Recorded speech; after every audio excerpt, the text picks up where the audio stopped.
Good morning, good afternoon, good evening, wherever and whenever you are. My name is John, or Last Frontier Bricks. This is my review of the brand new LEGO Star Wars 2025 Plo Koon's Jedi Starfighter Microfighter, which just released on July 1st. It is set number 75400, comes with 89 pieces, plus one, technically two figures, one's only just a head. And it retails at $15, a bit high for a Microfighter, especially considering, as I said, Plo Koon's astromech droid R7D4 is only just the head, not the full droid.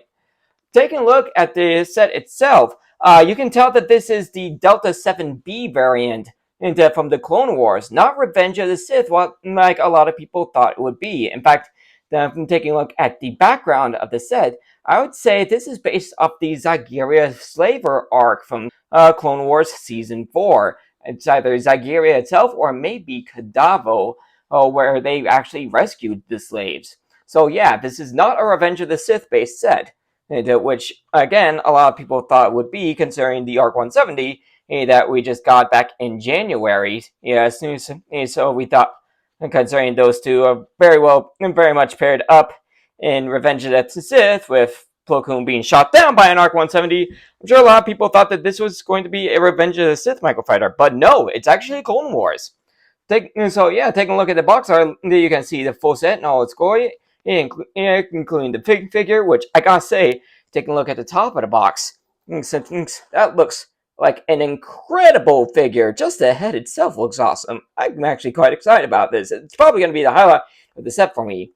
And taking a look at the back of the box, you can see the fighter landed down in a bit of a deserty terrain.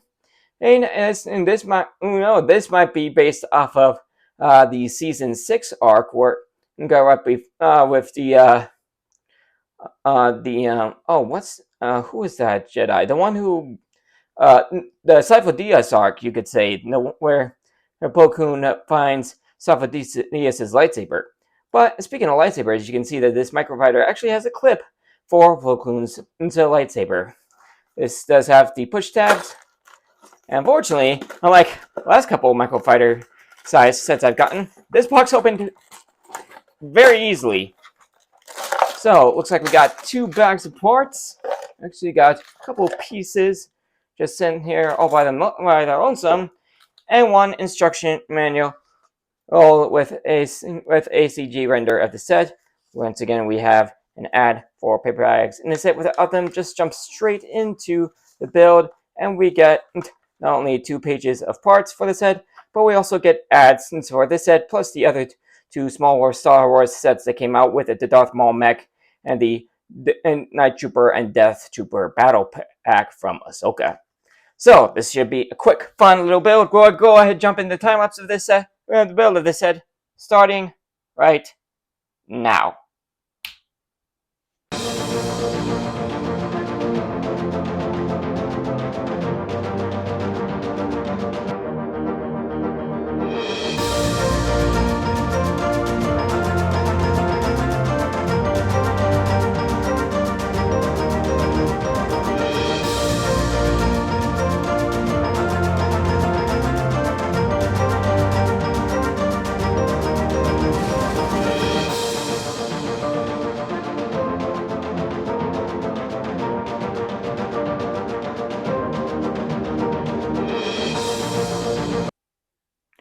Alright, the build is done. That took about, maybe 5-10 minutes?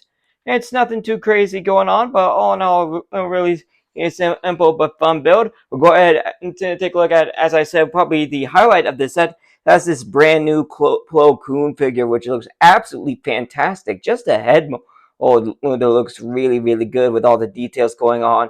Plus, you got the gunmetal grave for both the eyes and the mask, which again looks really, really good. Nothing too crazy going on with the torso printing, but you do get a little bit of metallic gray on the little bits on the belt. No arm printing going on, but you do have some nice leg printing going on with just a little bit of cream color down below to break up the light and dark brown, and just a little bit of printing on the back as well. So all in all, a simple figure, but a well done figure. I think this might be my my favorite Plo Koon figure. Not that they've done a lot, but he looks really good. As for the Starfighter itself, that looks really good as well, with the nice blue and white coloring with just a little bit of yellow on the front. I honestly don't remember if that yellow's there. I'll make sure to put up an image of the Starfighter from the Clone Wars, so you can see a little bit of comparison.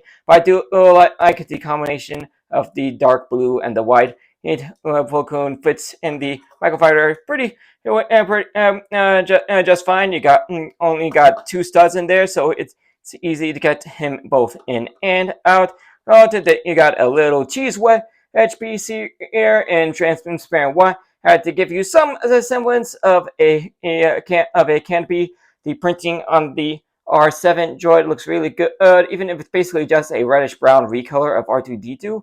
Although he does have a little bit of extra red on the front as well. You of course have a couple of stud launchers on the top. Interesting how they didn't put the engines on. The being built here is actually connected to a couple of lights and saber blades, and just slid it into these slots here. And as I mentioned, there's a little clip on the front for for Plo Koon's lightsaber if you don't want him holding it in his hands. There are a couple of gaps in between the main body and the wings, but all in all, it's actually not too bad, not too noticeable from most angles, and the Starfighter actually looks really good from basically every angle, and of course it fits in the palm of your hand just fine, so you can just fly it around. I do have the camera zoomed in a good deal because I mean this is a small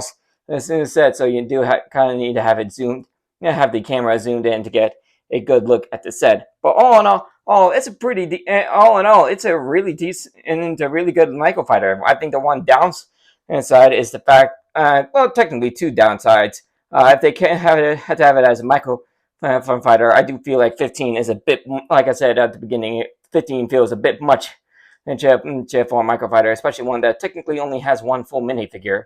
And then I think the other thing is that I know people were really hoping for the Plo Koon Starfighter to be, a minifig size, so it could actually, match up with the Arc 170 that came out, so you could get a full Revenge of the Sith scene between the 2 sets. I think it would have been better if they bumped this set up to the size of the $30 Obi-Wan's Jedi Starfighter, combined that with the Arc 170, and then maybe tweak up the models a bit, like take off the brown cones on the Arc 170's laser cannon, swap them out for black. There's no reason for that, and then sell it at a 100 between the $100 and $120 price range.